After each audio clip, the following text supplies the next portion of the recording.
If you had told me 3 months ago that I'd be sitting in my small apartment, unemployed, sipping cold coffee at 2 in the afternoon while staring at the same four walls, I would have laughed in your face. I wasn't just good at my job. I was excellent at it. For 8 years I'd worked in corporate communications at an agency where people wore their stress like designer accessories. My name was on major campaigns.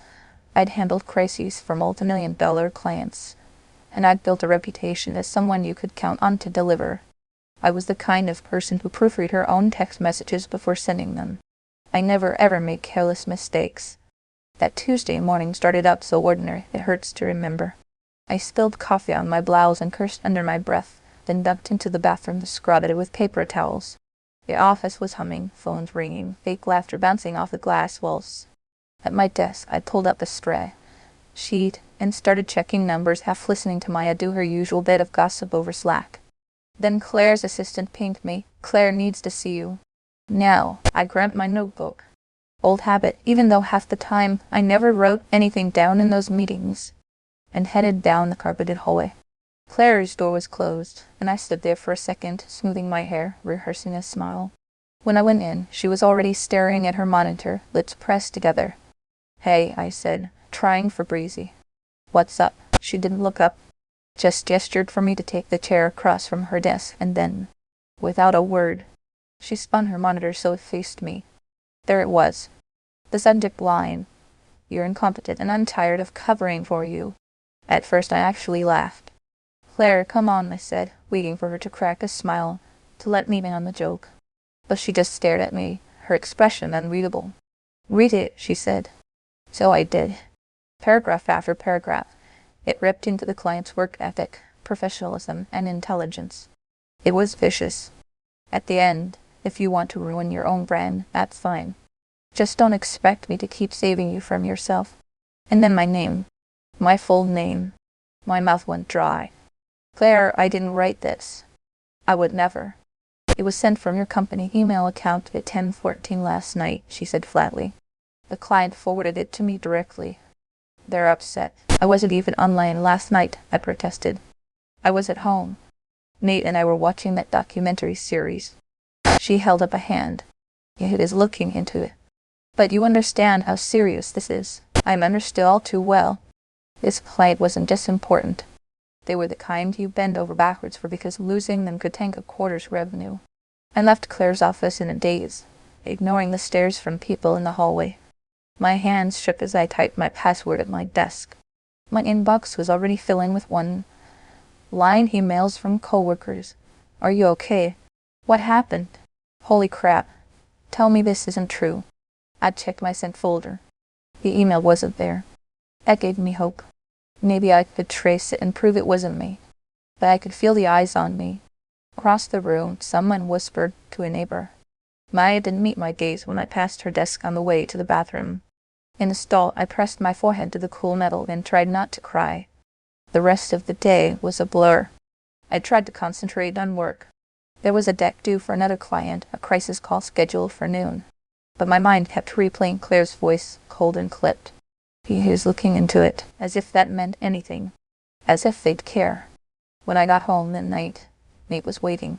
He had takeout and tried to make jokes, but I could see the worry in his eyes. I told him everything, my voice trembling as I described the email, the meeting, the looks from my colleagues. He hugged me hard and said, "Velsie, it wasn't you. You've never even said crap in an email, let alone that." I tried to believe him, but I'd seen too many people go down for less. The next morning, my phone buzzed before I'd even finished brushing my teeth. "Char, please come to Suite 300 at 9:00 a.m. for a meeting regarding yesterday's incident." Suite 300 was compliance. The place no one wanted to go. I sat across from two people I barely knew, both with polite, pitying expressions. "We've completed our preliminary review," one of them began. "While we can't determine exactly how the email was sent, the fact remains that it originated from your account. Given the severity of the language and the client's response, we're placing you on administrative leave pending further investigation." My chest tightened. Administrative leave was just corporate speak for "we're getting rid of you," but slowly. "I didn't do this," I said again, my voice breaking this time. They nodded like they heard it all before. "You'll need to surrender your laptop, your ID badge, and any company devices." We'll escort you to your desk. Walking back through the office, a security guard at my elbow, was the most humiliating moment of my life. People looked away. Someone whispered my name.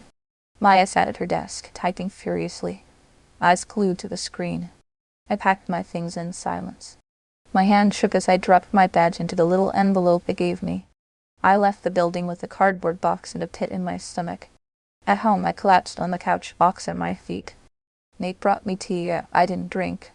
The days blurred. O'Hare sent me vague emails once every few days. The investigation is ongoing. We'll be in touch. I stared at my phone, willing Maya to text or call. Nothing. It was the silence from friends that hurt most. In the office, I'd been the one people came to in a crisis, the fixer, the steady hand. Now, a few people sent awkward messages. Most didn't bother. Maya, my best friend in the office for 5 years, didn't respond to my calls at all. I remembered the first time she invited me out for drinks after work. A Friday in late fall, when we just landed a huge new client. We'd laughed until we cried, swapping stories about toxic bosses and impossible deadlines. Over the years, we'd shared rides to meetings, cried together in the bathroom after stressful days, even split a bottle of champagne in the supply closet after our campaign won an award. I'd trusted her with secrets I'd never told anyone else. Now, I was radioactive. The group chat went silent. I watched as coworkers slowly unfollowed me on social media.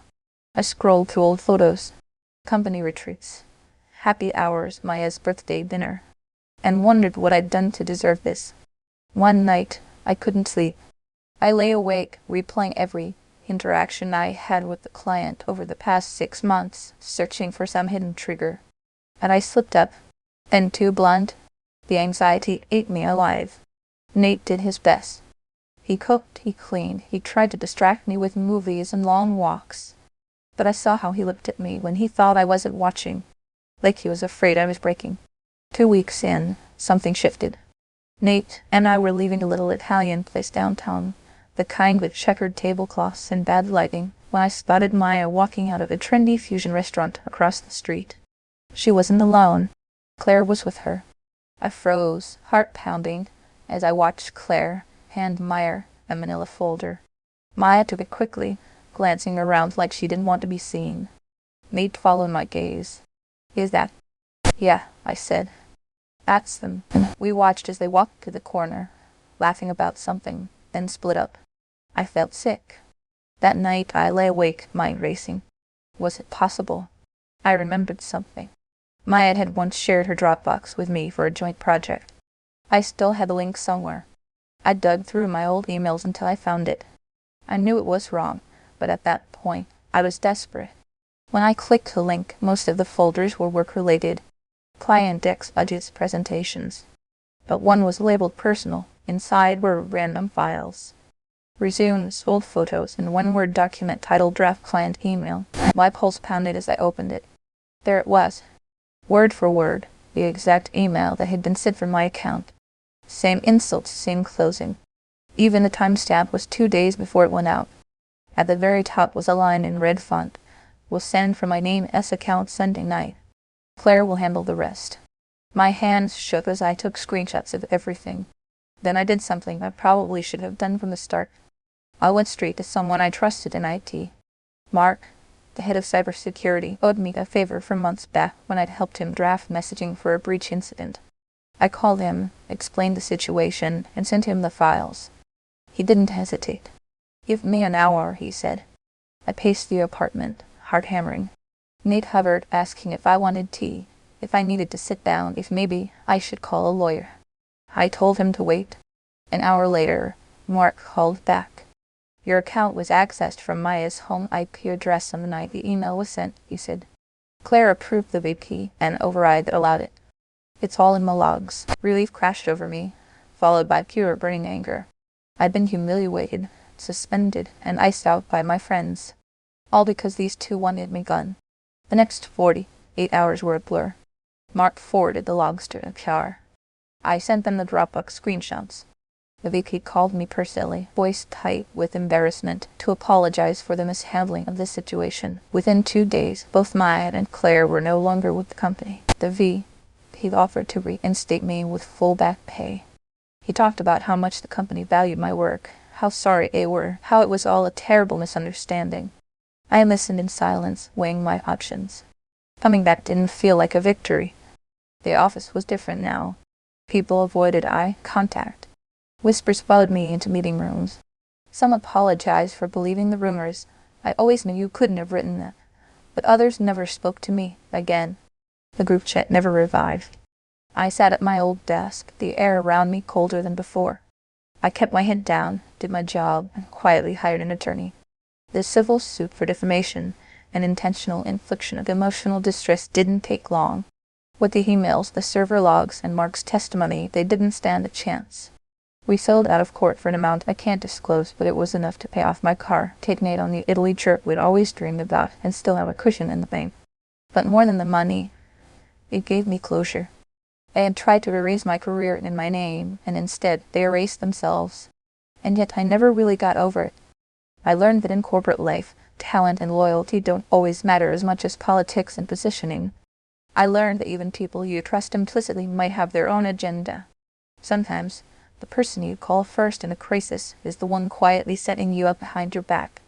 Months later, I sat at my new job. A smaller firm with fewer politics, and a boss who actually looked you in the eye. I thought about Maya sometimes. I wondered if she regretted it, if she ever apologized. I doubted it. People like her always have a story to make themselves the victim. Some nights, when their apartment was quiet and Nate was asleep, I'd scroll through old photos. I missed the easy camaraderie, the inside jokes, the feeling of belonging. But I didn't miss the fear.